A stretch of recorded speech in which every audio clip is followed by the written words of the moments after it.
वारीबाबत अबू आझमी यांनी वादग्रस्त वक्तव्य केले। वारीमुळे रस्ता जाम होतो असं अबू आझमी यांनी म्हटलंय। हिंदूंच्या सणावेळी मुस्लिम तक्रार करत नाहीत असंही अबू आझमी यांनी म्हटलंय। अबू आझमी यांच्या वक्तव्यावरून फडणवीसांनी टीका केली आहे। प्रसिद्धीसाठी अबू आझमी अशी वक्तव्य करतात असं मुख्यमंत्री देवेंद्र फडणवीस यांनी म्हटलंय।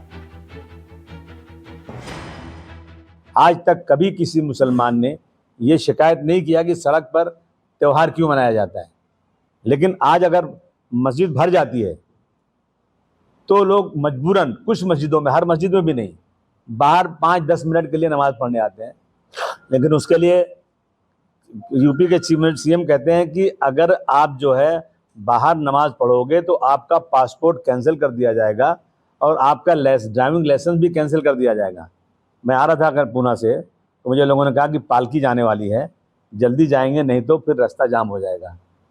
रास्ता जाम हो रहा है, हमने कभी मना नहीं किया, लेकिन हमारी मस्जिद, हमारी नमाज के लिए, यानी ये जानबूझ करके ना इस देश में मुसलमानों के लिए जमीन तंग की जा रही है।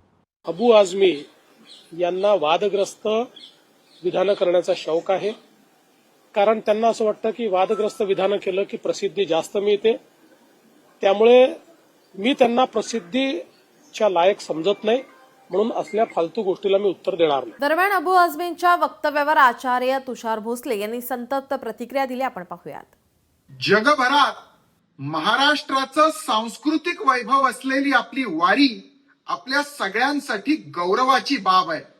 सगळे वारकरी स्वयंशिस्तीनं या वारीमध्ये चालत असतात, पण या वारीला ट्रॅफिक जॅम सारखं हा अबू आझमी माणूस संबोधतोय। या हिरव्या सापाला महाराष्ट्रात राहण्याचा कोणताही अधिकार नाहीये। या महाराष्ट्र द्वेष्ट्या अबू आझमीच्या कमरेत लाथ घालून याला पाकिस्तानात धाडलं पाहिजे।